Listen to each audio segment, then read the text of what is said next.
Hello everyone, today we are going to learn basic Ibis Paint X tutorial how to color. So as the example, I will create a simple sketch. You can click this icon and I will use the rectangle tools. We create rectangle in it.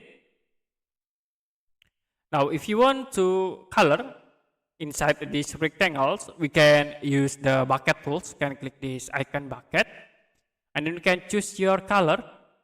Okay, clicking at this option to choose your color. Example, I will use this green color and you can click inside to set the color. You also can change again the color, like I will set into red color and then I will click in this area. So if you want to make color in Ibis Paint, you can use this bucket tools. Okay, that's it for basic Ibis Paint X tutorial, how to color.